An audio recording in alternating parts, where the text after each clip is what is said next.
सब रंग radio station YouTube ਤੇ ਫੇਸਬੁੱਕ ਮੀਡੀਆ ਤੇ ਮੈਨੂੰ ਵੇਖ ਰਹੇ ਸਾਰੇ ਹੀ ਸਰੋਤਿਆਂ ਨੂੰ ਗੁਰਦੀਪ ਸਿੰਘ ਸੰਧੂ ਹੋਮਿਓਪੈਥਿਕ ਕੰਸਲਟੈਂਟ ਵੱਲੋਂ ਬੜੇ ਹੀ ਪਿਆਰ ਤੇ ਸਤਿਕਾਰ ਨਾਲ ਸਤਿ ਸ੍ਰੀ ਅਕਾਲ।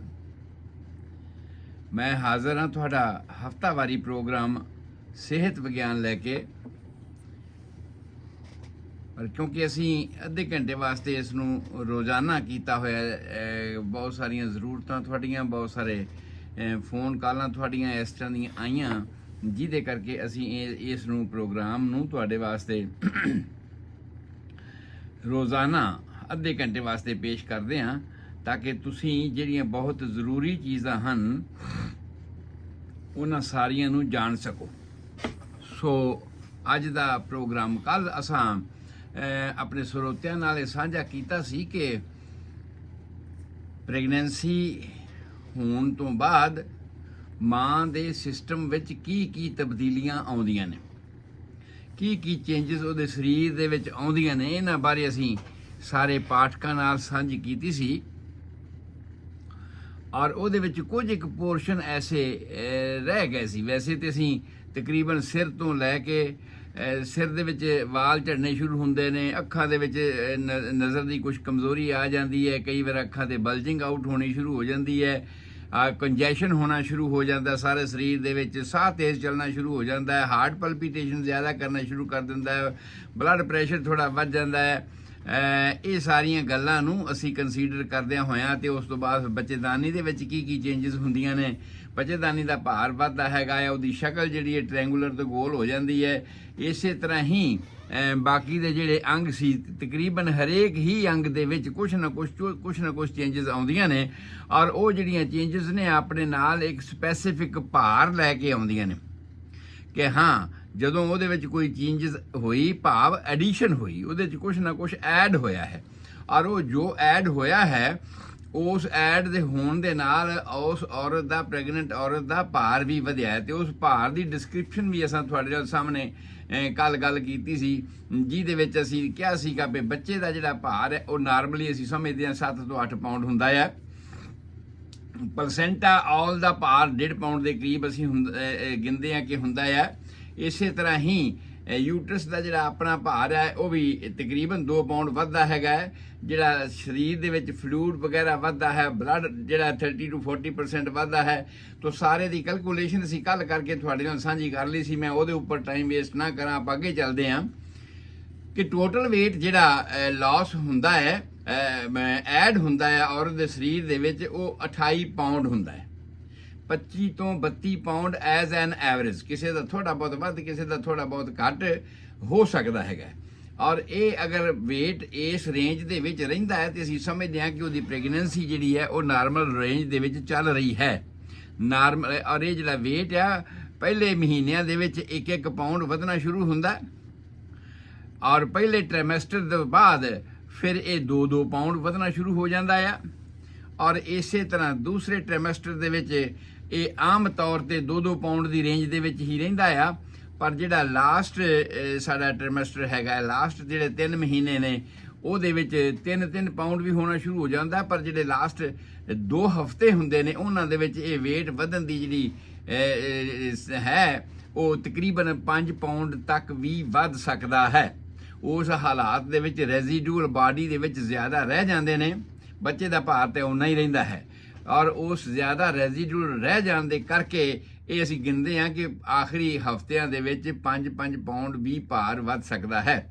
ਪਰ ਜੇ ਇਸ ਹਾਲਾਤ ਦੇ ਵਿੱਚ ਅਸੀਂ ਵੇਖਦੇ ਹਾਂ ਕਿ ਬੱਚੇ ਦਾ ਜਿਹੜਾ ਭਾਰ ਹੈ ਉਹ ਨਾਰਮਲ ਅਮੂਮਨ, ਜਿਹੜਾ ਕਿ ਅਸੀਂ ਆਮ ਤੌਰ ਤੇ ਪੇਟ ਤੋਂ ਐਸਟੀਮੇਸ਼ਨ ਕਰਦੇ ਹਾਂ ਕਿ ਜਿਹੜੀ ਪੇਟ ਦੀ ਜਿਹੜੀ ਹਾਈਟ ਹੈ, ਫੰਡਸ ਜਿਹਨੂੰ ਅਸੀਂ ਕਹਿੰਦੇ ਹਾਂ, ਯੂਟਰਸ ਦਾ ਫੰਡਸ, ਉਹਦੀ ਹਾਈਟ ਕੀ ਹੈਗੀ ਹੈ ਜਾਂ ਬੱਚੇ ਦੀਆਂ ਮੂਵਮੈਂਟਸ ਕੀ ਹਨ। ਪਰ ਅੱਜ ਕੱਲ੍ਹ ਤੇ ਸਾਡੇ ਕੋਲ ਅਲਟਰਾਸਾਊਂਡ ਵਗੈਰਾ ਡਿਵਾਈਸਿਸ ਬਹੁਤ ਆ ਗਈਆਂ, ਅਸੀਂ ਸਾਰਾ ਕੁਝ ਹੀ ਵੇਖ ਸਕਦੇ ਹਾਂ, ਸੈਕਸ ਡਿਟਰਮੀਨੇਸ਼ਨ ਵੀ ਕਰ ਸਕਦੇ ਹਾਂ, ਬੱਚੇ ਦੀ ਮੂਵਮੈਂਟ ਵੀ ਵੇਖ ਸਕਦੇ ਹਾਂ।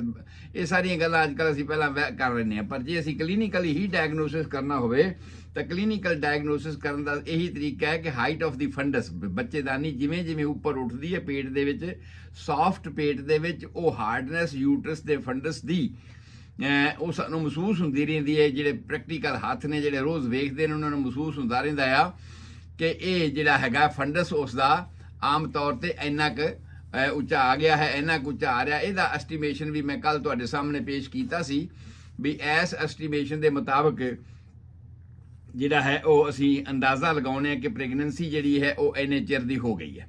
ਸੋ ਇਹਦੇ ਮੁਤਾਬਕ ਕਈ ਵਾਰ ਬੀਬੀਆਂ ਭੈਣਾਂ ਤੇ ਭੁੱਲ ਜਾਂਦੀਆਂ ਨੇ, ਟਾਈਮ ਮਹੀਨਾ ਭੁੱਲ ਸਕਦੀਆਂ ਨੇ, ਪਰ ਜਦੋਂ ਅਸੀਂ ਐਸਟੀਮੇਸ਼ਨ ਇਸ ਤਰ੍ਹਾਂ ਦਾ ਕਰਦੇ ਹਾਂ ਤਾਂ ਸਾਨੂੰ ਜੱਜਮੈਂਟ ਹੋ ਜਾਂਦੀ ਕਿ ਪ੍ਰੈਗਨੈਂਸੀ ਕਿੰਨੇ ਸਮੇਂ ਦੀ ਹੋਗੀ। ਖਾਸ ਤੌਰ ਤੇ ਆਖਰੀ ਮਹੀਨਿਆਂ ਵਿੱਚ ਜਾ ਕੇ ਇਸ ਤਰ੍ਹਾਂ ਦੇ ਭੁਲੇਖੇ ਪੈਣੇ ਸ਼ੁਰੂ ਹੋ ਜਾਂਦੇ ਨੇ ਉਹਨਾਂ ਕੇਸਾਂ ਵਿੱਚ ਜਿਨ੍ਹਾਂ ਕੇਸਾਂ ਦੇ ਵਿੱਚ ਬੱਚਾ ਵੀਕ ਹੋਵੇ। ਡਿਲੀਵਰੀ ਹੋਣ ਦਾ ਸਮਾਂ ਆ ਗਿਆ ਹੈ ਪਰ ਫੰਡਸ ਹਾਲੇ ਉਹਨਾਂ ਰਾਈਜ਼ ਨਹੀਂ ਕੀਤਾ। ਦੂਸਰੀ ਗੱਲ, ਆਖਰੀ ਜਿਹੜੇ ਵੀਕਸ ਨੇ ਉਹਨਾਂ ਵਿੱਚ ਫੰਡਸ ਹਾਈ ਅਪ ਨਾਲੋਂ ਸਗੋਂ ਹੋਰ ਕੁਝ ਡਾਊਨ ਆਉਣਾ ਹੁੰਦਾ ਕਿਉਂਕਿ ਫਿਕਸੇਸ਼ਨ ਹੋਣੀ ਸ਼ੁਰੂ ਹੋ ਜਾਣੀ ਹੈ। ਸੋ ਇਹ ਸਾਰੀਆਂ ਗੱਲਾਂ ਦੇ ਕਰਦਿਆਂ ਹੋਇਆਂ ਸਾਰਿਆਂ ਨੂੰ ਅਸੀਂ ਐਸਟੀਮੇਸ਼ਨ 'ਚ ਲੈ ਕੇ ਫਿਰ ਇੱਕ ਅੰਦਾਜ਼ਾ ਲਾਉਣੇ ਆ ਕਿ ਕੀ ਅਸਲ ਪ੍ਰੈਗਨੈਂਸੀ ਦਾ ਜਿਹੜਾ ਟਾਈਮ ਹੈ ਡਿਲੀਵਰੀ ਦਾ ਉਹ ਕੀ ਹੈ। ਬੇਸ਼ੱਕ ਸਟਾਰਟਿੰਗ ਦੇ ਵਿੱਚ ਇੱਕ ਮਾਂ ਦੇ ਦੱਸਣ ਮੁਤਾਬਕ ਕਿ ਉਹਦੇ ਆਖਰੀ ਮੈਂਸਸ ਦੀ ਡੇਟ ਕੀ ਸੀ, ਅਸੀਂ ਇੱਕ ਅੰਦਾਜ਼ਾ ਤੇ ਲਾ ਲੈਂਦੇ ਹਾਂ ਕਿ ਇਹਦੀ ਡਿਲੀਵਰੀ ਡੇਟ ਡਿਊ ਡੇਟ ਐਕਸਪੈਕਟਡ ਡਿਊ ਡੇਟ ਜਿਹੜੀ ਉਹ ਇਹ ਹੋਏਗੀ, ਪਰ ਉਹਦੇ ਤੋਂ 14-15 ਦਿਨ 14 ਦਿਨ ਪਹਿਲਾਂ ਜਾਂ 14 ਦਿਨ ਬਾਅਦ ਦਾ ਵਕਫਾ ਕਿਸੇ ਵੀ ਤਰ੍ਹਾਂ ਹੋ ਸਕਦਾ ਹੈ ਕਿਉਂਕਿ ਜੇ ਅਸੀਂ ਓਵੂਲੇਸ਼ਨ ਤੋਂ ਗਿਣਾਂਗੇ ਤੇ ਫਿਰ ਪੀਰੀਅਡ ਹੋਰ ਹੋਏਗਾ ਕਿਉਂਕਿ ਓਵੂਲੇਸ਼ਨ ਜਿਹੜਾ ਹੈ ਉਹ ਜਿਹੜਾ ਮੈਂਸਸ ਦੇ ਪੀਰੀਅਡ ਤੋਂ 14 ਦਿਨ ਪਹਿਲਾਂ ਹੋ ਜਾਂਦਾ ਹੈ।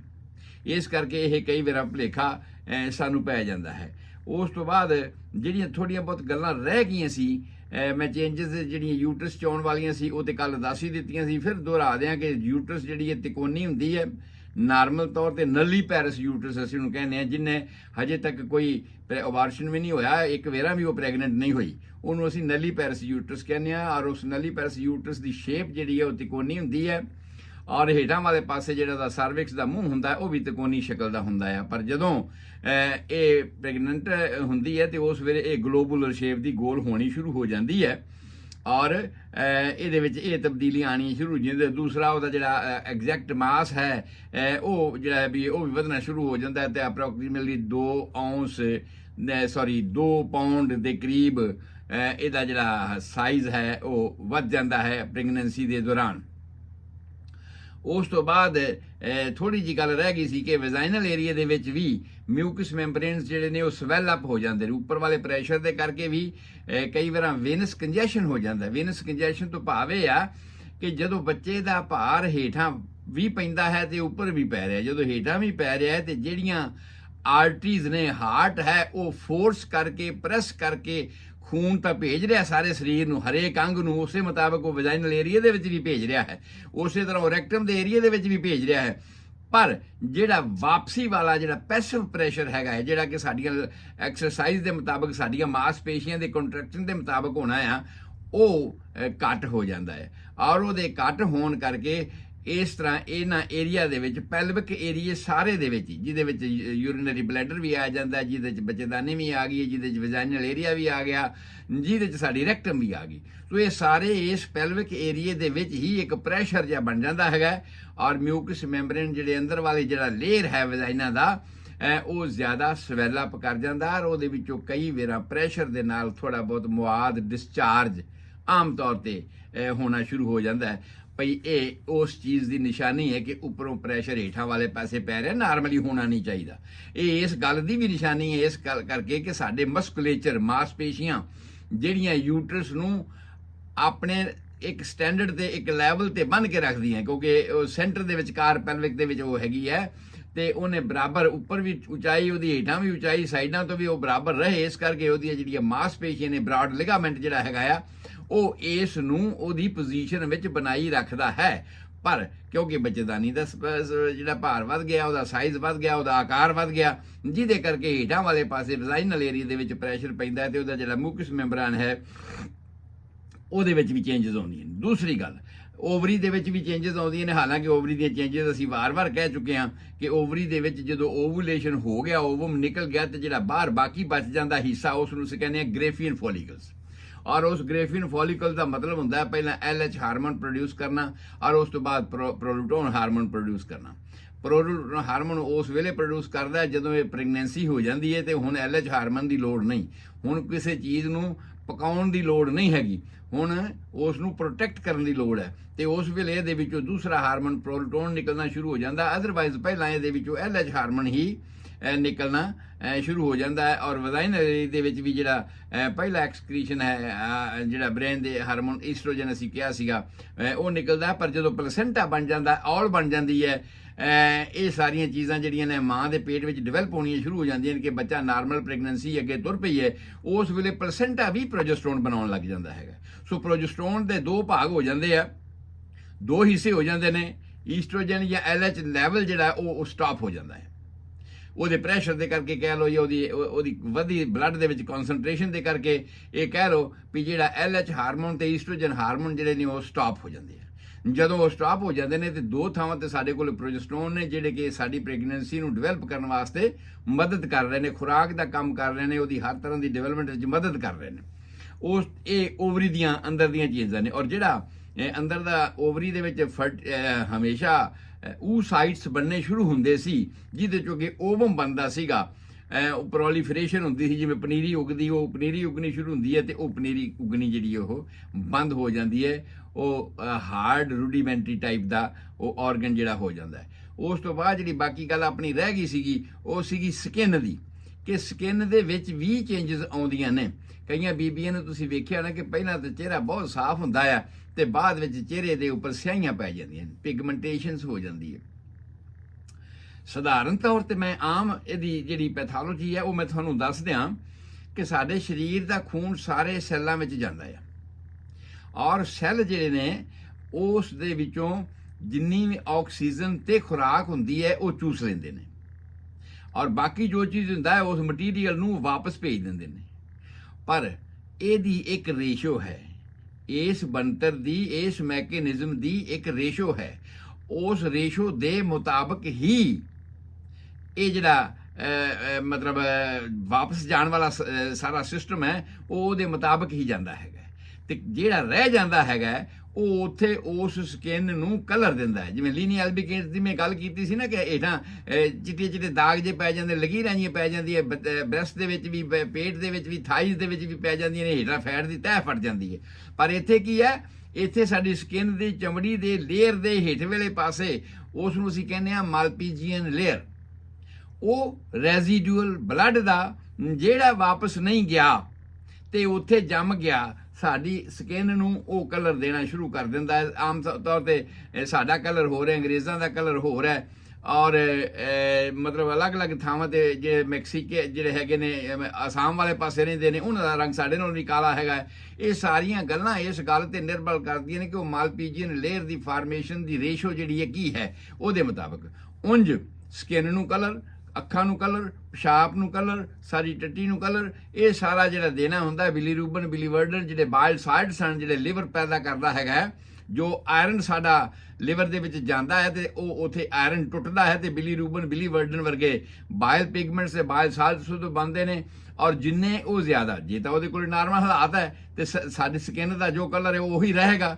ਪਰ ਜੇ ਉਹਦੇ ਕੋਲ ਜ਼ਿਆਦਾ ਹੋਏ ਜਾਂ ਘੱਟ ਹੋਏ, ਉਹਦੇ ਮੁਤਾਬਕ ਉਹਨੇ ਜ਼ਿਆਦਾ ਖੂਨ ਦੇ ਵਿੱਚ ਭੇਜਣੇ ਨੇ ਜਾਂ ਘੱਟ ਭੇਜਣੇ ਨੇ, ਉਹਦੇ ਮੁਤਾਬਕ ਸਾਡੀ ਸਕਿਨ ਦਾ ਕਲਰ ਜਿਹੜਾ ਉਹ ਚੇਂਜ ਵੀ ਹੋ ਜਾਂਦਾ। ਜਿਵੇਂ ਲਿਊਕੋਡਰਮਾ ਤੁਸੀਂ ਕਹਿੰਦੇ ਹੋ ਨਾ, ਫੁਲਬਾਰੀ ਹੋ ਗਈ ਹੈ, ਔਰ ਇਹ ਫੁਲਬਾਰੀ ਬੇਸਿਕਲੀ ਡਿਪੈਂਡ ਕਰਦੀ ਹੈ ਉਸ ਆਇਰਨ ਦੇ ਬ੍ਰੇਕ ਡਾਊਨ ਤੇ, ਉਹਦੇ ਟੁੱਟਣ ਦੇ ਕਰਕੇ, ਉਹਦੀ ਡਿਸਟ੍ਰੀਬਿਊਸ਼ਨ ਦੇ ਕਰਕੇ। ਆਮ ਤੌਰ ਤੇ ਇਹਨੂੰ ਇਹ ਸਮਝਣਾ ਚਾਹੀਦਾ ਵੀ ਸਕਿਨ ਦੀ ਪ੍ਰੋਬਲਮ ਨਹੀਂ ਹੈ, ਲਿਵਰ ਦੀ ਪ੍ਰੋਬਲਮ। ਇਹ ਖੈਰ ਦੂਸਰਾ ਵਿਸ਼ਾ ਜਦੋਂ ਆਏਗਾ ਲਿਊਕੋਡਰਮਾ ਦੀ ਗੱਲ, ਉਸ ਵੇਲੇ ਮੈਂ ਇਹਦੇ 'ਚ ਡਿਟੇਲ ਦੀ ਗੱਲ ਤੁਹਾਡੇ ਨਾਲ ਕਰਾਂਗਾ। ਮੈਂ ਗੱਲ ਕਰ ਰਿਹਾ ਸੀ ਕਿ ਸਕਿਨ ਦੇ ਉੱਪਰ ਪਿਗਮੈਂਟੇਸ਼ਨ ਬੀਬੀਆਂ ਦੇ ਹੋਣੀ ਸ਼ੁਰੂ ਹੋ ਜਾਂਦੀ ਹੈ। ਉਹੀ ਵਾਪਸੀ ਵਾਲਾ ਪ੍ਰੈਸ਼ਰ ਇੰਨਾ ਨਾਰਮਲ ਨਹੀਂ ਹੁੰਦਾ ਕਿ ਉਹ ਜਿਹੜੀ ਪਹਿਲੀ ਰੇਸ਼ੋ ਸੀ ਉਹ ਸੀ ਵਾਪਸੀ ਜਾਣ ਵਾਲੇ ਸਬਸਟੈਂਸ ਦੀ, ਜਿੰਨਾ ਵੀ ਰੈਜ਼ੀਡੂਅਲ, ਜਿੰਨਾ ਕਿ ਬਲੱਡ ਨੇ ਸੈੱਲਾਂ ਨੇ ਚੂਸ ਲਿਆ, ਖੂਨ ਵੀ ਲੈ ਲਿਆ, ਉਹਦੇ 'ਚ ਖੁਰਾਕ ਵੀ ਲੈ ਲਈ, ਆਕਸੀਜਨ ਵੀ ਲੈ ਲਈ, ਬਾਕੀ ਨੂੰ ਨੇ ਵਾਪਸ ਭੇਜਣਾ ਆ। ਵਾਪਸ ਭੇਜਣ ਦੀ ਹਰ ਬੰਦੇ ਦੀ ਆਪਣੀ ਆਪਣੀ ਸਕਿਨ ਦੀ ਇੱਕ ਰੇਸ਼ੋ ਹੈਗੀ ਆ, ਉਹਦੇ ਮੁਤਾਬਕ ਰਹਿੰਦਾ, ਜਿਸ ਕਰਕੇ ਉਹਦੀ ਸਕਿਨ ਦਾ ਇੱਕ ਕਲਰ ਮੇਨਟੇਨ ਰਹਿੰਦਾ।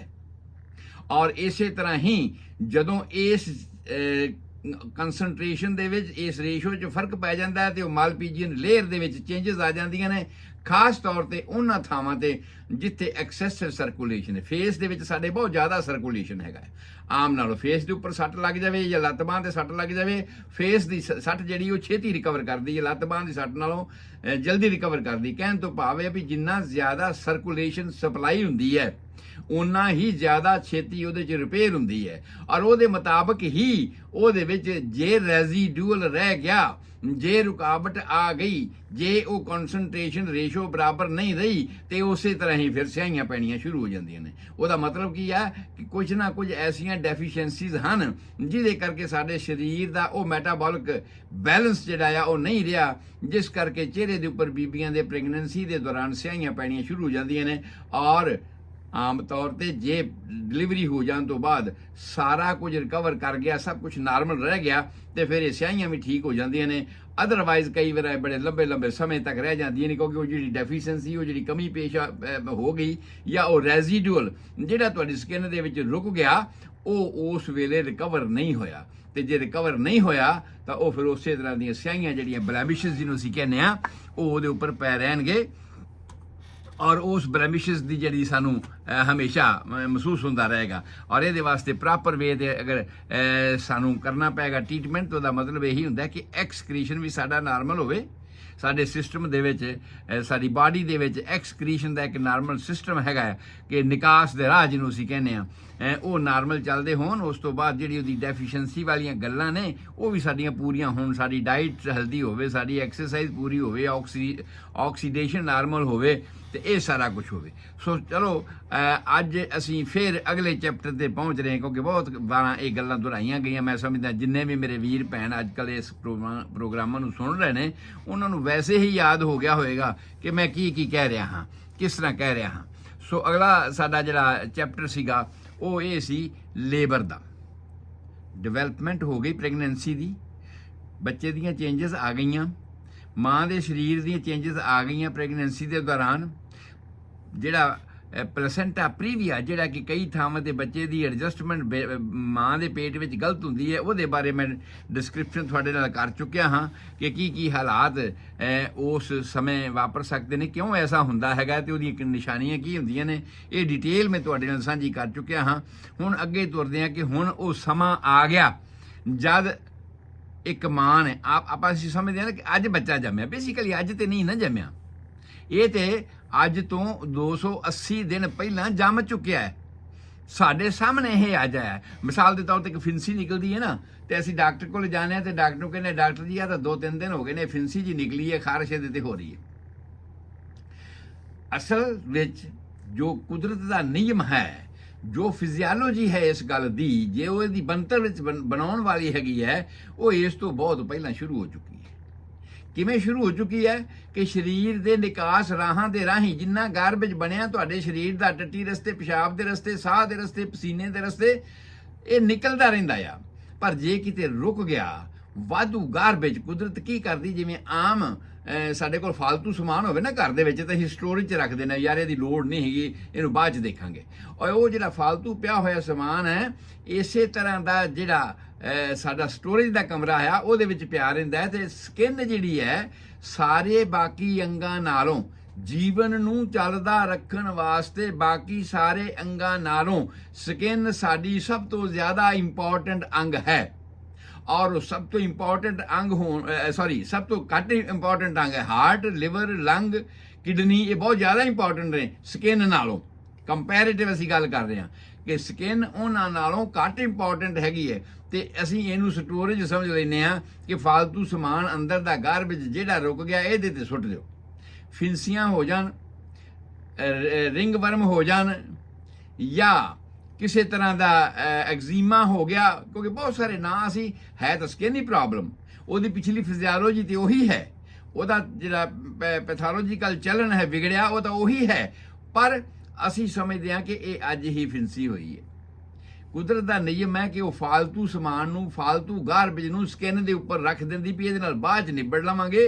ਹਾਰਟ ਕੰਮ ਕਰਦਾ ਰਹਿਣਾ ਚਾਹੀਦਾ ਹੈ, ਕਿਡਨੀ ਕੰਮ ਕਰਦੀ ਰਹਿਣੀ ਚਾਹੀਦੀ ਹੈ, ਲੰਗਸ ਕੰਮ ਕਰਦੇ ਰਹਿਣੇ ਚਾਹੀਦੇ ਨੇ, ਲਿਵਰ ਕੰਮ ਕਰਦਾ ਰਹਿਣਾ ਚਾਹੀਦਾ, ਇਹਨਾਂ 'ਚ ਕੋਈ ਖਰਾਬੀ ਨਾ ਆਵੇ, ਕਿਉਂਕਿ ਇਹਦੇ ਬਿਨਾਂ ਜੀਵਨ ਨਹੀਂ ਚੱਲਦਾ। ਤੇ ਸਕਿਨ ਨੂੰ ਬਾਅਦ ਸੰਭਾਲ ਲਾਂਗੇ। ਤੋ ਇਸੇ ਕਰਕੇ ਇਹ ਜਿਹੜੀਆਂ ਚੀਜ਼ਾਂ ਬਾਹਰ ਸਕਿਨ ਦੇ ਉੱਪਰ ਪੈਦਾ ਹੁੰਦੀਆਂ ਨੇ, ਚਾਹੇ ਉਹ ਬੀਬੀਆਂ ਦੀ ਪ੍ਰੈਗਨੈਂਸੀ ਦੇ ਸਮੇਂ ਬਲੈਮਿਸ਼ਸ ਪੈਦਾ ਹੁੰਦੀਆਂ ਹੋਣ, ਚਾਹੇ ਵੈਸੇ ਐਗਜ਼ੀਮੇ ਕਰਕੇ ਫਿੰਸੀਆਂ ਪੈਦਾ ਹੁੰਦੀਆਂ ਹੋਣ, ਸੋ ਇਹਦਾ ਭਾਵ ਇਹ ਹੁੰਦਾ ਆ ਕਿ ਸਰੀਰ ਦੇ ਨਿਜ਼ਾਮ ਦੇ ਵਿੱਚ ਅੰਦਰ ਕਿਸੇ ਥਾਂ ਤੇ ਕੋਈ ਚੇਂਜ, ਕੋਈ ਤਬਦੀਲੀ ਹੋਈ ਹੈ, ਜਿਹਦੇ ਕਰਕੇ ਨਿਕਾਸ ਰਾਹ ਆਪਣਾ ਕੰਮ ਪੂਰਾ ਨਹੀਂ ਕਰ ਸਕੇ, ਜਾਂ ਨਿਕਾਸ ਰਾਹਾਂ ਤੋਂ ਵਾਧੂ ਗਾਰਬੇਜ ਜਿਹੜਾ ਆ ਉਹ ਸਰੀਰ ਦੇ ਵਿੱਚ ਬਣ ਰਿਹਾ ਆ, ਜਿਹਨੂੰ ਕੁਦਰਤ ਕੱਢਣ ਦੀ ਕੋਸ਼ਿਸ਼ ਕਰ ਰਹੀ ਹੈ ਔਰ ਹਜੇ ਨਿਕਲਿਆ ਨਹੀਂ, ਤੇ ਫਾਲਤੂ ਜਿਹੜਾ ਗਾਰਬੇਜ ਸੀ ਉਸ ਨੂੰ ਉਹਨੇ ਸਕਿਨ ਦੇ ਉੱਪਰ ਸਿੱਟ ਦਿੱਤਾ। ਸੋ ਇਸ ਕਰਕੇ ਜਿਹੜੀਆਂ ਬਲੈਮਿਸ਼ਸ ਨੇ, ਇਸ ਦੇ ਵਾਸਤੇ ਸੋਚਣ ਦੀ ਇਹ ਲੋੜ ਹੈ ਕਿ ਅੰਦਰ ਦਾ ਨਿਜ਼ਾਮ ਸਹੀ ਕਰਨ ਦੀ ਲੋੜ ਹੈ। ਬਾਹਰੋਂ ਕਰੀਮਾਂ ਕਰਾਮਾਂ ਲਾ ਕੇ ਜਾਂ ਹੋਰ ਬੀਬੀਆਂ ਭੈਣਾਂ ਬਹੁਤ ਕੁਝ ਬਿਊਟੀਸ ਸੈਲੂਨ ਤੇ ਉੱਪਰ ਜਾ ਕੇ ਖਰਚ ਕਰਦੀਆਂ ਨੇ, ਬਹੁਤ ਇਨਵੈਸਟਮੈਂਟ ਹੁੰਦੀ ਹੈ। ਇਹ ਸਰੀਰ ਦੀ ਬਣਤਰ ਤੇ ਸਰੀਰ ਦੀ ਡਿਵੈਲਪਮੈਂਟ ਇੰਟਰਨਲ ਹੈ, ਡੈਮੇਜ ਤੇ ਬਾਹਰੋਂ ਹੋ ਸਕਦੀ ਹੈ, ਪਰ ਇਹਦੀ ਜਿਹੜੀ ਡਿਵੈਲਪਮੈਂਟ ਹੈ ਉਹ ਇੰਟਰਨਲ ਹੈ। ਇਹਦੇ ਵਿੱਚ ਜੇ ਅਸੀਂ ਕੋਈ ਪਰਮਾਨੈਂਟ ਤਬਦੀਲੀ ਕਰਨੀ ਚਾਹੁੰਦੇ ਹਾਂ ਤੇ ਸਾਨੂੰ ਇਹਦੇ ਅੰਦਰ ਦੇ ਨਿਜ਼ਾਮ ਤੋਂ, ਇਹਦੇ ਅੰਦਰ ਦੇ ਚੱਲਣ ਤੋਂ ਕਰਨੀ ਪਏਗੀ। ਇਸੇ ਕਰਕੇ ਬਾਹਰ ਦੀਆਂ ਲਾਈਆਂ ਹੋਈਆਂ ਕਰੀਮਾਂ ਮੈਂ ਆਮ ਤੌਰ ਤੇ ਰੋਕ ਦਿੰਦਾ, ਜਿਹੜੀਆਂ ਵੀ ਬੀਬੀਆਂ ਭੈਣਾਂ ਆਉਂਦੀਆਂ ਨੇ, ਜੇ ਤੁਸੀਂ ਰਿਜ਼ਲਟ ਮੈਡੀਸਿਨ ਦਾ ਦੇਖਣਾ ਹੈ ਕਿ ਕੀ ਮੈਡੀਸਿਨ ਤੁਹਾਡੇ ਅੰਦਰ ਦੇ ਨਿਜ਼ਾਮ ਨੂੰ ਸਹੀ ਕਰ ਰਹੀ ਹੈ, ਕੀ ਤੁਹਾਡਾ ਜਿਹੜਾ ਐਕਸਕ੍ਰੀਸ਼ਨ ਹੈ ਜਾਂ ਸਿਕਰੀਸ਼ਨ ਹੈ ਇਹ ਨਾਰਮਲ ਚੱਲ ਰਿਹਾ ਆ, ਤੇ ਤੁਸੀਂ ਫਿਰ ਕੋਈ ਕਰੀਮ ਨਾ ਲਗਾਓ। ਤੁਸੀਂ ਟ੍ਰੀਟਮੈਂਟ ਕਰੋ ਪ੍ਰੋਪਰ ਵੇ ਤੇ ਇਹ ਸਮਝ ਕੇ ਕਿ ਕਿੱਥੇ ਕਿੱਥੇ ਰੁਕਾਵਟ ਹੋਈ ਹੈ ਤੇ ਉਹਨੂੰ ਅਸੀਂ ਕਿਵੇਂ ਕਿਵੇਂ ਦੂਰ ਕਰਨਾ। ਇਹ ਡਾਕਟਰ ਦਾ ਕੰਮ ਹੈ ਜਾਣਨਾ। ਤੇ ਜਦੋਂ ਉਹ ਇਹਦੀ ਗੱਲ ਸਹੀ ਹੋਏਗੀ ਵੀ ਹਾਂ ਸਾਨੂੰ ਸੋਰਸ ਲੱਭ ਗਿਆ, ਜਿਸ ਸੋਰਸ ਦੇ ਵਿੱਚ ਸਾਨੂੰ ਇਹ ਲੱਗਿਆ ਕਿ ਰੁਕਾਵਟ ਜ਼ਿਆਦਾ ਹੈ, ਗਾਰਬੇਜ ਜ਼ਿਆਦਾ ਬਣ ਰਿਹਾ ਹੈ, ਜਾਂ ਉੱਥੇ ਰੁਕ ਗਿਆ ਹੈ ਜਿਹੜਾ ਕਿ ਸਕਿਨ ਦੇ ਉੱਪਰ ਸੁੱਟ ਦਿੱਤਾ ਗਿਆ ਆ, ਔਰ ਅਸੀਂ ਪ੍ਰੋਪਰ ਵੇ ਤੇ ਉਹਨੂੰ ਰਿਲੀਜ਼ ਕਰਨਾ ਸ਼ੁਰੂ ਕਰ ਦਿੱਤਾ ਸਾਡੀ ਮੈਡੀਸਿਨਸ ਨੇ, ਤਾਂ ਇਹ ਜਿਹੜੀਆਂ ਸਿਆਹੀਆਂ ਨੇ ਅਲਟੀਮੇਟ ਠੀਕ ਹੋਣੀਆਂ ਸ਼ੁਰੂ ਹੋ ਜਾਣਗੀਆਂ। ਸੋ ਆਓ ਉਸ ਤੋਂ ਅੱਗੇ ਤੁਰਦੇ ਹਾਂ। ਅੱਜ ਉਹ ਦਿਨ ਆ ਗਿਆ ਜਿਸ ਦਿਨ ਦੀ ਬਹੁਤ ਲੰਬੇ ਸਮੇਂ ਤੋਂ ਉਡੀਕ ਸੀ। 280 ਦਿਨ ਪੂਰੇ ਹੋਏ। ਬੱਚੇ ਦਾ ਨਿਵਾਸ ਮਾਂ ਦੇ ਪੇਟ ਵਿੱਚ ਪੂਰਾ ਹੋਇਆ। ਇੱਕ ਫਿਜ਼ੀਓਲੋਜੀਕਲ ਐਕਸ਼ਨ ਹੈ ਜਿਹੜਾ ਉਸ ਵੇਲੇ ਕੁਦਰਤੀ ਤੌਰ ਤੇ ਚੱਲਣਾ ਸ਼ੁਰੂ ਹੋ ਜਾਂਦਾ ਹੈ, ਹਾਰਮੋਨਸ ਦਾ। ਹਾਰਮੋਨਸ ਮੈਂ ਤੁਹਾਨੂੰ ਅੱਗੇ ਵੀ ਇੱਕ ਵਾਰ ਦੱਸਿਆ ਸੀਗਾ, ਫਿਰ ਦੁਹਰਾ ਦਿਆਂ ਕਿ ਹਾਰਮੋਨਸ ਦਾ ਜਿਹੜਾ ਐਕਸ਼ਨ ਹੈ ਜਾਂ ਵੈਸੋ ਕੰਸਟ੍ਰਿਕਟਰ ਹੁੰਦਾ ਹੈ ਜਾਂ ਵੈਸੋ ਡਾਇਲੇਟਰ ਹੁੰਦਾ ਹੈ। ਵੈਸਲਸ ਨੂੰ ਜਾਂ ਅੰਦਰ ਦੇ ਨਿਜ਼ਾਮ ਨੂੰ, ਮਾਸਪੇਸ਼ੀਆਂ ਨੂੰ, ਨਸਾਂ ਨੂੰ, ਖੂਨ ਦੀਆਂ ਨਾੜੀਆਂ ਨੂੰ ਜਾਂ ਖੋਲ੍ਹਣਾ ਤੇ ਜਾਂ ਕੰਸਟ੍ਰਿਕਟ ਕਰਨਾ ਜਾਂ ਉਹਨਾਂ ਨੂੰ ਬੰਦ ਕਰਨਾ, ਇਹ ਉਹਨਾਂ ਦਾ ਫੰਕਸ਼ਨ ਹੁੰਦਾ ਹੈ। ਔਰ ਜਦੋਂ ਫੁੱਲ ਟਰਮ ਆਉਂਦੀ ਹੈ, ਬੱਚੇ ਕੋਲ ਅੰਦਰ ਸਪੇਸ ਘਟ ਗਈ, ਬੱਚੇ ਦੀ ਅੰਦਰ ਮੂਵਮੈਂਟ ਰੁਕਣੀ ਸ਼ੁਰੂ ਹੋ ਗਈ, ਬਾਕੀ ਜਿਹੜੀ ਬੱਚੇ ਨੂੰ ਖੁਰਾਕ ਮਿਲਣੀ ਸੀ ਉਹ ਓਨੀ ਪੂਰੀ ਨਹੀਂ ਹੋ ਰਹੀ। ਪਲੈਸੈਂਟਾ ਹੁਣ ਡੈਫੀਸ਼ੀਐਂਟ ਹੋ ਗਿਆ। ਪਲੈਸੈਂਟਾ ਦੇ ਵਿੱਚ ਜਿਹੜੀ ਖੁਰਾਕ ਮਾਂ ਵੱਲੋਂ ਆ ਰਹੀ ਹੈ ਤੇ ਹੁਣ ਵੱਧਦੇ ਹੋਏ ਬੱਚੇ ਦੀ ਡਿਮਾਂਡ ਵੱਧ ਗਈ ਹੈ, ਉਹ ਪੂਰੀ ਨਹੀਂ ਹੋ ਰਹੀ।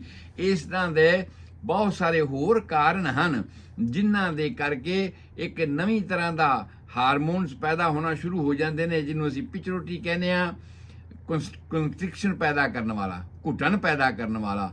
ਔਰ ਉਹ ਘੁੱਟਣ ਪੈਦਾ ਕਰਦਾ ਹੈ ਔਰ ਪੈਰੀਸਟਾਲਟਿਕ ਮੋਸ਼ਨਸ ਪੈਦਾ ਕਰਦਾ ਹੈ। ਜਿਹੜੀਆਂ ਯੂਟਰਾਈਨ ਸਫਲ ਦੀ ਗੱਲ ਮੈਂ ਕੀਤੀ ਸੀ, ਉਹ ਮੂਵਮੈਂਟਸ ਜਿਹੜੀਆਂ ਨੇ ਤੇਜ਼ ਹੋਣੀਆਂ ਸ਼ੁਰੂ ਹੋ ਜਾਂਦੀਆਂ ਨੇ।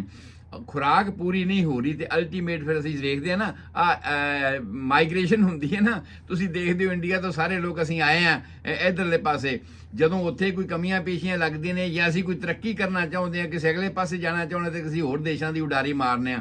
ਇਸੇ ਤਰ੍ਹਾਂ ਦਾ ਕੰਮ ਇਹ ਆ ਕਿ ਹੁਣ ਬੱਚੇ ਨੇ ਵੇਖਿਆ ਵੀ ਨਹੀਂ, ਹੁਣ ਇੱਥੇ ਮੇਰਾ ਜਿਹੜਾ ਭਵਿੱਖ ਸੀ ਉਹ ਪੂਰਾ ਹੋ ਗਿਆ, ਹੁਣ ਅੱਗੇ ਤਰੱਕੀ ਕਰਨ ਵਾਸਤੇ ਮੈਨੂੰ ਕੁਝ ਹੋਰ ਮਾਈਗ੍ਰੇਟ ਕਰਨਾ ਹੋਣਾ ਪਏਗਾ, ਇੱਥੋਂ ਜਾਣਾ ਪਏਗਾ। ਸੋ ਉਹੀ ਨਿਯਮ ਜਿਹੜਾ ਹੈਗਾ ਉਹ ਇੱਥੇ ਅਪਲਾਈ ਹੁੰਦਾ, ਪਰ ਇਹ ਨਿਯਮ ਅਪਲਾਈ ਹੁੰਦਾ ਹਾਰਮੋਨਸ ਦੀ ਐਕਟੀਵਿਟੀ ਦੇ ਕਰਕੇ। ਔਰ ਹਾਰਮੋਨਸ ਦੀ ਐਕਟੀਵਿਟੀ ਦੇ ਕਰਕੇ, ਫੂਡ ਦੀ ਡੈਫੀਸ਼ੀਐਂਸੀ ਦੇ ਕਰਕੇ, ਸਾਈਜ਼ ਦੇ ਘਟ ਜਾਣ ਕਰਕੇ ਬੰਦੇ ਲੋਕ ਜ਼ਿਆਦਾ ਹੋ ਜਾਣ ਤੇ ਆਟੋਮੈਟਿਕਲੀ ਉੱਥੋਂ ਮੂਵ ਕਰਕੇ ਕਹਿੰਦੇ ਨੇ ਵੀ ਇਸ ਘਰ ਦੇ ਵਿੱਚ ਹੁਣ ਜਿੰਨੇ ਜੀ ਹੋ ਗਏ ਨੇ ਇੰਨੇ ਨਹੀਂ ਸਮਾ ਸਕਦੇ, ਹੁਣ ਇੱਕ ਘਰ ਹੋਰ ਬਣਾ ਲਓ, ਹੁਣ ਵੱਖਰਾ ਬਣਾ ਲਓ। 1 ਤੋਂ 2 ਘਰ, 2 ਤੋਂ 4, 4 ਤੋਂ 8 ਘਰ ਬਣਦੇ ਆ। ਸਾਰਾ ਸੰਸਾਰ ਇਸੇ ਤਰ੍ਹਾਂ ਵਸ ਗਿਆ ਔਰ ਇਸੇ ਤਰ੍ਹਾਂ ਦੀ ਕਹਾਣੀ ਇਸ ਬੱਚੇ ਦੀ ਹੋ ਰਹੀ ਹੈ ਜਿਹਨੇ ਅੱਜ 280 ਦਿਨ ਆਪਣੇ ਪੂਰੇ ਕਰ ਲਏ ਆ ਔਰ 280 ਦਿਨਾਂ ਦੇ ਪੂਰੇ ਹੋਣ ਤੋਂ ਬਾਅਦ ਇੱਕ ਲੇਬਰ ਸਟਾਰਟ ਹੋ ਗਈ ਔਰ ਇਸ ਲੇਬਰ ਦੀਆਂ ਅਸੀਂ ਆਮ ਤੌਰ ਤੇ 3 ਸਟੇਜਾਂ ਵੰਡ ਕੇ ਇਸ ਨੂੰ ਸਮਝਣ ਦੀ ਕੋਸ਼ਿਸ਼ ਕਰਦੇ ਹਾਂ। ਪਹਿਲੀ ਸਟੇਜ ਲੇਬਰ ਪੇਨ। ਆਮ ਲੋਕ ਸਮਝਦੇ ਆ ਕਿ ਲੇਬਰ ਪੇਨ ਸ਼ੁਰੂ ਹੋ ਗਈ ਹੈ ਜੀ। ਹੁਣ ਵਿਚਾਰੀਆਂ ਜਿਹੜੀਆਂ ਨਲੀ ਪੈਰਸ ਮਾਵਾਂ ਬਣਨ ਵਾਲੀਆਂ ਨੇ ਪਹਿਲੀ ਦਫਾ, ਜਿਹਨੇ ਪਹਿਲੀ ਦਫਾ ਮਾਂ ਬਣਨਾ ਹੈ, ਉਹਦੇ ਕੋਲ ਇਸ ਤਰ੍ਹਾਂ ਦਾ ਕੋਈ ਐਕਸਪੀਰੀਅੰਸ ਨਹੀਂ ਕਿ ਇਹ ਲੇਬਰ ਪੇਨ ਕਿਸ ਟਾਈਪ ਦੀ ਹੁੰਦੀ। ਪੇਟ ਵਿੱਚ ਦਰਦ ਹੁੰਦੀ ਹੈ, ਉਹਦਾ ਐਕਸਪਲੇਨੇਸ਼ਨ ਇਹੀ ਹੈ ਕਿ ਪੇਟ ਵਿੱਚ ਦਰਦ ਹੁੰਦੀ ਹੈ ਔਰ ਉਸ ਪੇਟ ਦੀ ਦਰਦ ਨੂੰ ਲੈ ਕੇ ਹੀ ਉਹ ਕਈ ਵਾਰ ਐਂਟੀਨੇਟਲ ਕਲੀਨਿਕਾਂ 'ਚ ਵਾਰ-ਵਾਰ ਡਾਕਟਰ ਦੇ ਕੋਲ ਜਾਏਗੀ, ਮੈਨੂੰ ਤਾਂ ਲੱਗਦਾ ਜੀ ਲੇਬਰ ਪੇਨ ਸ਼ੁਰੂ ਹੋ ਗਈ ਹੈ। ਔਰ ਡਾਕਟਰ ਜਦੋਂ ਚੈੱਕ ਕਰਦੇ ਨੇ, ਜਿਹੜੇ ਨਾਰਮਸ ਮੈਂ ਹੁਣ ਤੁਹਾਨੂੰ ਦੱਸਣੇ ਨੇ ਕਿ ਡਾਕਟਰ ਨੇ ਉੱਥੇ ਕੀ ਚੈੱਕ ਕਰਨਾ ਤੇ ਉਹਨੂੰ ਫਿਰ ਵਾਪਸ ਘਰ ਭੇਜਦੇ ਨੇ, ਨਹੀਂ ਬੇਟਾ ਹਜੇ ਤੇਰਾ ਸਮਾਂ ਡਿਲੀਵਰੀ ਦਾ ਨਹੀਂ ਆਇਆ, ਹਜੇ ਰਹਿੰਦਾ ਹੈ। ਉਹਨੂੰ ਅਸੀਂ ਕਹਿੰਦੇ ਆ false pain, false labour pain. So false labour pain ਤੇ ਅਸਲ ਲੇਬਰ ਪੇਨ ਦੇ ਵਿੱਚ ਡਿਫਰੈਂਸ ਕੀ ਹੈ, ਕਿਵੇਂ ਪਤਾ ਲੱਗੇ ਕਿ ਇਹ ਅਸਲ ਜਿਹੜੀ ਹੈ ਲੇਬਰ ਪੇਨ ਹੋ ਰਹੀ ਹੈ, ਬੱਚੇ ਦੀ ਡਿਲੀਵਰੀ ਦਾ ਸਮਾਂ ਆ ਗਿਆ ਹੈ ਔਰ ਉਹਦੇ ਕੁਝ ਫੀਚਰਸ ਨੇ ਜਿਹੜੇ ਮੈਂ ਤੁਹਾਨੂੰ ਦੱਸਣ ਲੱਗਿਆ ਹਾਂ ਕਿ ਦਰਦ ਦਾ ਹੋਣਾ। ਜੇ ਤਾਂ ਇੱਕ ਬੀਬੀ ਕਿਸੇ ਨੂੰ ਪਹਿਲਾਂ ਹੀ ਵੱਧ ਹਜ਼ਮੀ ਵਗੈਰਾ, ਕਿਉਂਕਿ ਮੈਂ ਦੱਸਿਆ ਕਿ ਆਖਰੀ ਮਹੀਨੇ ਦੇ ਵਿੱਚ ਆਮ ਤੌਰ ਤੇ ਐਸਿਡਿਟੀ ਹੋਣੀ ਸ਼ੁਰੂ ਹੋ ਜਾਂਦੀ ਹੈ ਪ੍ਰੈਸ਼ਰ ਹੋਣ ਦੇ ਕਰਕੇ। ਜਿਹੜੇ ਐਸਿਡ ਗਲੈਂਡ ਨੇ ਸਟਮਕ ਦੇ ਵਿੱਚ, ਉਹਦੇ ਉੱਪਰ ਵਾਲੇ ਪਾਸੇ ਫੰਡਸ ਦੇ ਵਿੱਚ, ਉਹ ਸਟਿਮੂਲੇਟ ਹੁੰਦੇ ਨੇ ਜਿਹਦੇ ਕਰਕੇ ਐਸਿਡਿਟੀ ਜ਼ਿਆਦਾ ਹੁੰਦੀ ਹੈ। ਇਸ ਕਰਕੇ ਉਹਦੇ ਕਰਕੇ ਵੀ ਦਰਦ ਪੈਦਾ ਹੋਣੀ ਸ਼ੁਰੂ ਹੋ ਜਾਂਦੀ ਹੈ। ਇੱਕ ਤਰ੍ਹਾਂ ਦੀ ਲੀਹ ਪੈਣ ਵਰਗੀ ਦਰਦ ਹੁੰਦੀ ਹੈ ਔਰ ਵਾਰ-ਵਾਰ ਟੱਟੀ ਦੀ ਹਾਜਤ ਹੁੰਦੀ ਹੈ। ਇਹ ਇਹੋ ਜਿਹੀਆਂ ਕੰਡੀਸ਼ਨਾਂ ਅਗਰ ਪਹਿਲਾਂ ਹੀ ਹਨ, ਵੱਧ ਹਜਮੀ ਵਾਲੀਆਂ ਨਿਸ਼ਾਨੀਆਂ ਅਗਰ ਪਹਿਲਾਂ ਹੀ ਹਨ ਤੇ ਅਸੀਂ ਇਹ ਅੰਦਾਜ਼ਾ ਲਾ ਸਕਦੇ ਹਾਂ ਕਿ ਇਹ ਜਿਹੜੀ ਲੇਬਰ ਪੇਨ ਨਾਰਮਲ ਨਹੀਂ ਹੈ। ਦੂਸਰੀ ਗੱਲ, ਫਿਰ ਨਾਰਮਲ ਕਿਵੇਂ ਦੀ ਲੇਬਰ ਪੇਨ ਹੁੰਦੀ ਹੈ? ਨਾਰਮਲ ਲੇਬਰ ਪੇਨ ਹੁੰਦੀ ਹੈ ਕਿ ਜਦੋਂ ਦਰਦ ਉੱਠੇ, ਦਰਦ ਦਾ ਹਮੇਸ਼ਾ ਪ੍ਰੈਸ਼ਰ, ਕਿਉਂਕਿ ਜਿਹੜੀ ਵੱਧ ਹਜਮੀ ਦੀ ਦਰਦ ਹੈ ਉਹ ਸੱਜੇ ਵੀ ਹੋ ਸਕਦੇ ਪੇਟ ਦੀ, ਖੱਬੇ ਵੀ ਹੋ ਸਕਦੀ, ਪੇਟ ਦੇ ਉੱਪਰ ਵੀ ਹੋ ਸਕਦੀ ਹੈ, ਹੇਠਾਂ ਤੋਂ ਉੱਪਰ ਕਿਸੇ ਪਾਸੇ ਵੀ ਜਾ ਸਕਦੀ ਹੈ। ਪਰ ਜਿਹੜੀ ਲੇਬਰ ਪੇਨ ਆ, ਲੇਬਰ ਪੇਨ ਹਮੇਸ਼ਾ ਉੱਪਰ ਤੋਂ ਹੇਠਾਂ ਵੱਲ ਜਾਂਦੀ ਹੈ, ਧੁੰਨੀ ਤੋਂ ਹੇਠਾਂ ਵਾਲੇ ਪਾਸੇ ਨੂੰ ਇਹ ਜਾਣੀ ਸ਼ੁਰੂ ਹੁੰਦੀ ਹੈ ਜੇ ਅਸਲ ਲੇਬਰ ਪੇਨ ਹੈ ਤਾਂ। ਦੂਜੀ ਗੱਲ, ਲੇਬਰ ਪੇਨ ਪਹਿਲੋਂ ਅੱਧੇ ਘੰਟੇ ਬਾਅਦ ਸ਼ੁਰੂ ਹੁੰਦੀ ਹੈ, ਰੁਕ ਜਾਂਦੀ ਹੈ, ਫਿਰ ਕੁਝ ਨਹੀਂ ਹੁੰਦਾ।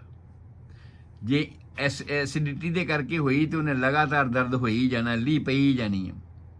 ਪਰ ਲੇਬਰ ਪੇਨ ਦਾ ਸਟਾਰਟਿੰਗ ਇਹ ਆ ਕਿ ਪਹਿਲਾਂ 10 ਮਿੰਟ ਬਾਅਦ, 15 ਮਿੰਟ ਬਾਅਦ, ਫਿਰ 5 ਮਿੰਟ ਬਾਅਦ ਇੱਕ ਫਰੀਕੁਐਂਸੀ, ਇੱਕ ਪ੍ਰੋਕਸੀਸਮ ਬਣਾਉਂਦੀ ਹੈ ਔਰ ਉਹਦੇ ਮੁਤਾਬਕ ਆਣੀ ਸ਼ੁਰੂ ਹੋ ਜਾਂਦੀ ਹੈ।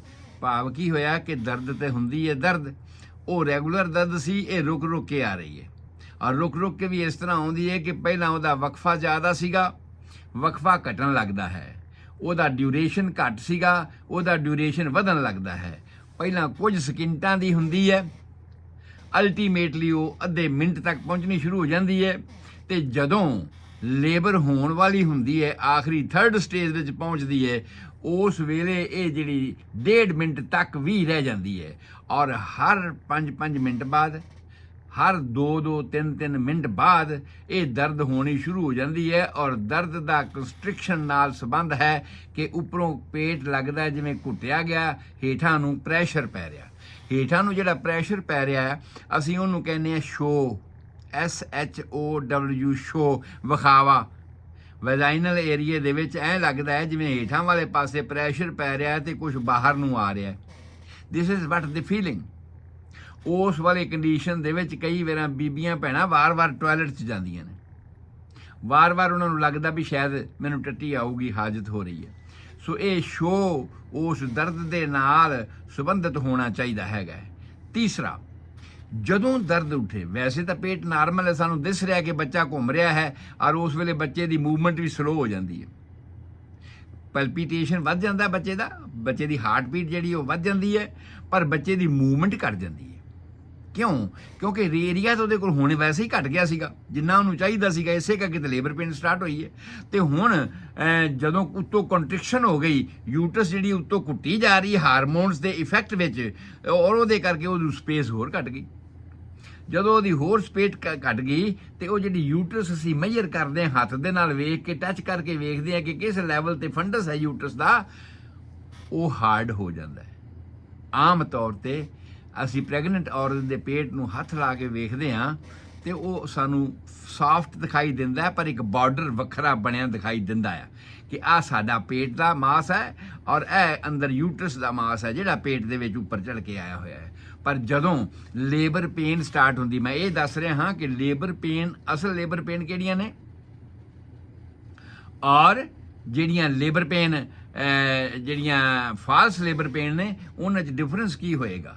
ਸੋ ਡਿਫਰੈਂਸ ਦੇ ਵਿੱਚ ਮੈਂ ਇਹ ਦੱਸ ਰਿਹਾ ਕਿ ਜਿਹੜੀਆਂ ਫਾਲਸ ਲੇਬਰ ਪੇਨ ਨੇ ਉਹਦੀ ਦਰਦ ਰੈਗੂਲਰ ਰਹਿੰਦੀ ਹੈ, ਉਹਦੀ ਦਰਦ ਕਿਸੇ ਵੀ ਪਾਸੇ ਪੇਟ ਦੇ ਹੋ ਸਕਦੀ ਹੈ ਤੇ ਕਿਸੇ ਵੀ ਪਾਸੇ ਜਾ ਸਕਦੀ ਹੈ, ਜਦੋਂ ਕਿ ਲੇਬਰ ਪੇਨ ਜਿਹੜੀ ਹੈ ਉਹ ਉੱਪਰ ਤੋਂ ਹੇਠਾਂ ਨੂੰ ਜਾਂਦੀ ਹੈ ਔਰ ਰਿਦਮੀਕਲ ਹੁੰਦੀ ਹੈ, ਇੱਕ ਰਿਦਮ ਦੇ ਵਿੱਚ ਆਉਂਦੀ ਹੈ, ਜਿਹੜੀ ਪਹਿਲਾਂ ਅੱਧੇ ਘੰਟੇ ਬਾਅਦ ਵੀ ਸਟਾਰਟ ਹੁੰਦੀ ਹੈ ਔਰ ਉਸ ਵੇਲੇ ਸਕਿੰਟ ਤੱਕ ਵੀ ਰਹਿੰਦੀ ਹੈ, 2 ਸਕਿੰਟ ਤੱਕ ਵੀ ਰਹਿੰਦੀ ਹੈ। ਹੌਲੀ ਹੌਲੀ ਉਹ ਲੇਬਰ ਪੇਨ ਦਾ ਸਮਾਂ ਘਟਣਾ ਸ਼ੁਰੂ ਹੋ ਜਾਂਦਾ ਆ, 5-5 ਮਿੰਟ ਤੱਕ ਵੀ ਆ ਜਾਂਦੀ ਹੈ, ਉਸ ਤੋਂ ਬਾਅਦ 2-2, 3-3 ਮਿੰਟ ਤੱਕ ਵੀ ਆ ਜਾਂਦੀ ਹੈ ਔਰ ਸਮਾਂ ਉਹਦਾ ਡਿਊਰੇਸ਼ਨ 1-2 ਸਕਿੰਟ ਨਹੀਂ, 1 ਮਿੰਟ ਤੋਂ 1.5 ਮਿੰਟ ਤੱਕ ਦਾ ਵੀ ਹੋ ਸਕਦਾ ਹੈਗਾ। ਲੰਬੀ ਦਰਦ, ਬਹੁਤ ਲੰਬੀ ਦਰਦ ਉੱਠਦੀ ਹੈ ਔਰ ਪ੍ਰੈਸ਼ਰ ਬਣਦਾ ਆ ਔਰ ਆਮ ਤੌਰ ਤੇ ਜਿਹੜਾ ਪ੍ਰਾਇਮੀ ਗ੍ਰੈਵਿਟਾ ਅਸੀਂ ਉਹਨੂੰ ਕਹਿੰਦੇ ਆ, ਜਿਹੜੀ ਪਹਿਲੀ ਦਫਾ ਮਾਂ ਬਣਨ ਜਾ ਰਹੀ ਹੈ, ਨਲੀ ਪੈਰਸ ਯੂਟਰਸ ਜਿਹੜੀ ਇੱਕ ਵੇਰਾ ਵੀ ਪ੍ਰੈਗਨੈਂਟ ਨਹੀਂ ਹੋਈ, ਉਹ ਨਲੀ ਪੈਰਸ ਯੂਟਰਸ ਹੈ।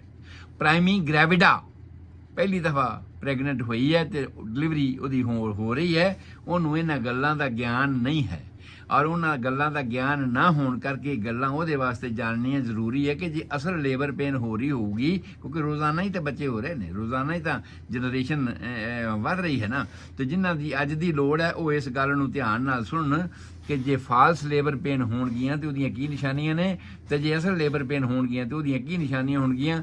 ਸੋ ਪਹਿਲੀ ਗੱਲ ਯੂਟਰਸ ਦਾ ਹਾਰਡ ਹੋਣਾ, ਦੂਸਰੀ ਗੱਲ ਪੇਨਸ ਦਾ ਹੇਠਾਂ ਵੱਲ ਨੂੰ ਪ੍ਰੈਸ ਕਰਨਾ, ਤੀਸਰੀ ਗੱਲ ਸ਼ੋ, ਜਦੋਂ ਤੁਸੀਂ ਵੈਜਾਈਨਲ ਏਰੀਆ ਦੇ ਵਿੱਚ ਵੇਖੋ ਤੇ ਤੁਹਾਨੂੰ ਐ ਲੱਗੂਗਾ ਕਿ ਹੇਠਾਂ ਕੋਈ ਚੀਜ਼ ਪ੍ਰੈਸ ਹੋ ਰਹੀ ਹੈ।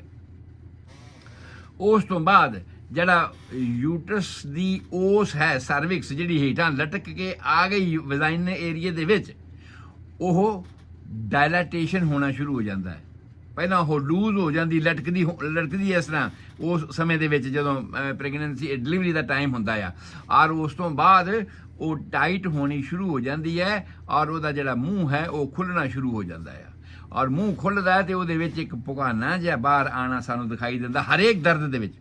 ਜਦੋਂ ਦਰਦ ਰੁਕਦੀ ਹੈ ਉਹ ਪੁਕਾਨਾ ਫਿਰ ਉੱਪਰ ਚਲਾ ਜਾਂਦਾ ਹੈ, ਜਦੋਂ ਦਰਦ ਆਉਂਦੀ ਹੈ ਉਹ ਫਿਰ ਸਾਨੂੰ ਪੁਕਾਨਾ ਜਿਹਾ ਜਿਹੜਾ ਹੈ ਉਹ ਹੇਠਾਂ ਦਿਖਾਈ ਦੇਣਾ ਸ਼ੁਰੂ ਕਰ ਦਿੰਦਾ ਹੈ ਔਰ ਉਹਦੇ ਪ੍ਰੈਸ਼ਰ ਦੇ ਨਾਲ ਹੀ ਵਾਰ-ਵਾਰ ਡਾਇਲਾਟੇਸ਼ਨ ਦੇ ਨਾਲ ਹੀ ਉਹਨੂੰ ਓਸ ਯੂਟਰੀ ਕਹਿੰਦੇ ਆ, ਬੱਚੇਦਾਨੀ ਦਾ ਮੂੰਹ, ਓਸ ਯੂਟਰੀ, ਉਹ ਡਾਇਲੇਟ ਹੋਣਾ ਸ਼ੁਰੂ ਹੋ ਜਾਂਦਾ ਹੈ ਔਰ ਉਸ ਤੋਂ ਬਾਅਦ ਸਰਵਿਕਸ ਜਿਹੜੀ ਹੈ ਜਿਵੇਂ ਜਿਵੇਂ ਡਾਇਲੇਟ ਹੋਈ ਉਵੇਂ ਉਵੇਂ ਪਿੱਛੇ ਨੂੰ ਖਿੱਚੀ ਜਾਂਦੀ ਹੈ, ਜਿਵੇਂ ਡਾਇਲੇਟ ਹੋਈ ਉਹਨੂੰ ਖਿੱਚੀ ਜਾਂਦੀ ਹੈ ਔਰ ਇਸ ਡਾਇਲੇਟੇਸ਼ਨ ਨੂੰ ਅਸੀਂ ਆਮ ਤੌਰ ਤੇ ਮੈਡੀਕਲ ਟਰਮ ਦੇ ਤੌਰ ਤੇ ਕਹਿੰਦੇ ਹਾਂ 1 ਫਿੰਗਰ ਡਾਇਲੇਟੇਸ਼ਨ, 2 ਫਿੰਗਰ ਡਾਇਲੇਟੇਸ਼ਨ, 3 ਫਿੰਗਰ ਡਾਇਲੇਟੇਸ਼ਨ ਜਾਂ ਫੁੱਲ ਡਾਇਲੇਟੇਸ਼ਨ। ਫੁੱਲ ਡਾਇਲੇਟੇਸ਼ਨ ਦੀ 4 ਫਿੰਗਰ ਅਸੀਂ ਆਮ ਤੌਰ ਤੇ ਨਾਪਦੇ ਹਾਂ ਕਿ ਬੱਚੇ ਦਾ ਸਿਰ ਉਸ ਵੇਲੇ ਇਸ ਡਾਇਮੀਟਰ ਦੇ ਵਿੱਚ ਹੁੰਦਾ ਹੈ। ਇੱਕ ਆਮ ਪੈਲਵੀਮੀਟਰੀ, ਵੈਸੇ ਇਹ ਅੱਗੇ ਵੀ ਆਊਗਾ ਜਦੋਂ ਡਿਸਪ੍ਰਪੋਰਸ਼ਨ ਦੀ ਮੈਂ ਗੱਲ ਕਰਾਂਗਾ ਕਿ ਜਿਹੜੇ ਬੱਚੇ ਨਾਰਮਲ ਨਹੀਂ ਹੋ ਸਕਦੇ, ਡਾਕਟਰ ਕਿਉਂ ਫਟਾਫਟ ਕਹਿੰਦੇ ਸਜੇਰੀਅਨ ਕਰ ਦਿਓ, ਸਜੇਰੀਅਨ ਕਰ ਦਿਓ, ਤੇ ਉਹਦੇ ਵਾਸਤੇ ਅੱਜ ਤਾਂ ਹੋਰ ਕਾਰਨ ਨੇ, ਪਰ ਮੈਂ ਆਮ ਰੂਟੀਨ ਦੇ ਕਾਰਨਾਂ ਦੀ ਗੱਲ ਕਰਦਾ ਕਿ ਜਿਹੜਾ ਇਹ ਸਜੇਰੀਅਨ ਵਾਲਾ ਪ੍ਰੋਸੈਸ ਹੈ ਅਸੀਂ ਵੇਖਦੇ ਹਾਂ ਕਿ ਕੀ ਡਿਸਪ੍ਰਪੋਰਸ਼ਨ ਤਾਂ ਨਹੀਂ, ਬੱਚੇ ਦੇ ਸਿਰ ਦੇ ਆਕਾਰ ਨਾਲੋਂ ਮਾਂ ਦੇ ਨਿਕਾਸ ਦਾ ਰਾਹ, ਜਿੱਥੇ 2 ਹੱਡੀਆਂ ਹਨ, ਦੋਵੇਂ ਪਾਸੇ ਦੋ ਹੱਡੀਆਂ ਹਨ, ਇਸਚੀਅਮ ਤੇ ਇਲੀਅਮ ਦਾ ਜੋੜ ਹੈ ਉਸ ਥਾਂ ਤੇ।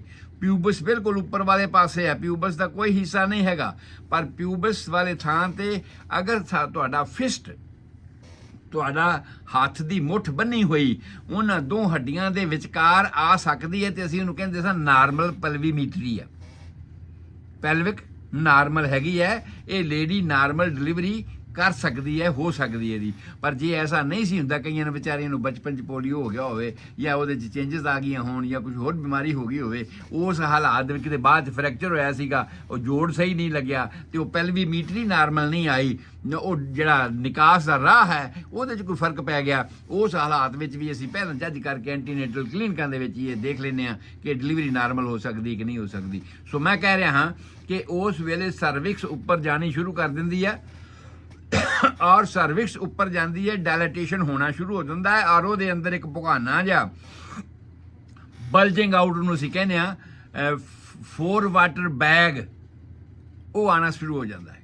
ਸੋ 4 ਵਾਟਰ ਬੈਗ ਸਾਨੂੰ ਜਿਵੇਂ ਜਿਵੇਂ ਪਹਿਲੀ ਸਟੇਜ ਲੇਬਰ ਦੀ, ਪਹਿਲੀ ਸਟੇਜ ਦੀ ਮੈਂ ਗੱਲ ਕਰ ਰਿਹਾ ਹਾਂ ਕਿ ਪਹਿਲੀ ਸਟੇਜ ਲੇਬਰ ਦੇ ਵਿੱਚ ਉਹ ਭੁਗਾਨਾ ਬਾਹਰ ਆਣਾ ਸ਼ੁਰੂ ਹੋ ਜਾਂਦਾ ਹੈ, ਜਿਹਨੂੰ ਅਸੀਂ ਕਹਿੰਦੇ ਆ 4 ਵਾਟਰ ਬੈਗ। ਔਰ ਇਸ ਹਾਲਾਤ ਦੇ ਵਿੱਚ ਅਸੀਂ ਸਮਝਦੇ ਹਾਂ ਕਿ ਜੇ ਫੁੱਲ ਡਾਇਲੇਟੇਸ਼ਨ ਹੋ ਗਿਆ ਤੇ ਪਹਿਲਾ ਸਟੇਜ ਲੇਬਰ ਦੀ ਪੂਰੀ ਹੋ ਗਈ।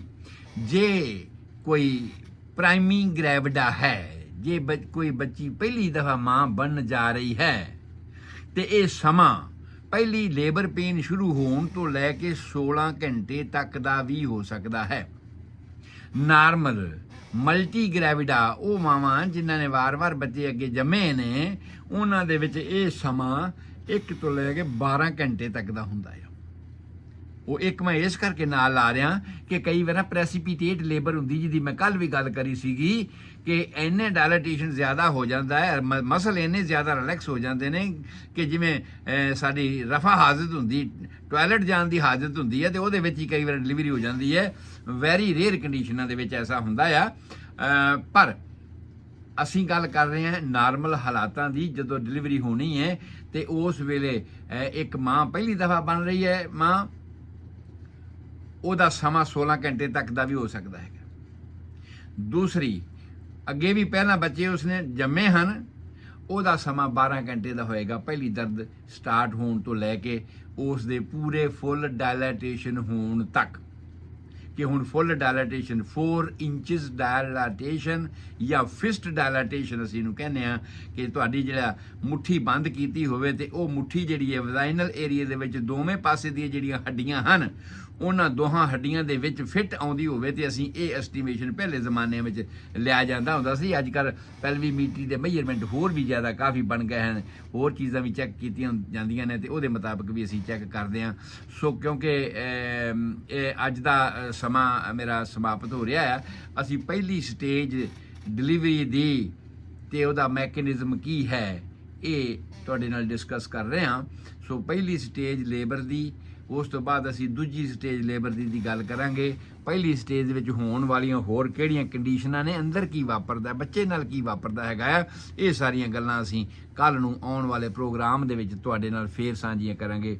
ਮੈਂ ਗੁਰਦੀਪ ਸਿੰਘ ਸੰਧੂ, ਤੁਹਾਡਾ ਹੋਮਿਓਪੈਥਿਕ ਕੰਸਲਟੈਂਟ, ਤੁਹਾਡੀ ਸੇਵਾ 'ਚ ਹਾਜ਼ਰ ਹਾਂ। 7021 ਵਿਲੇਜ ਪਾਰਕ ਵੇ, ਡਬਲਨ ਦੇ ਉੱਪਰ।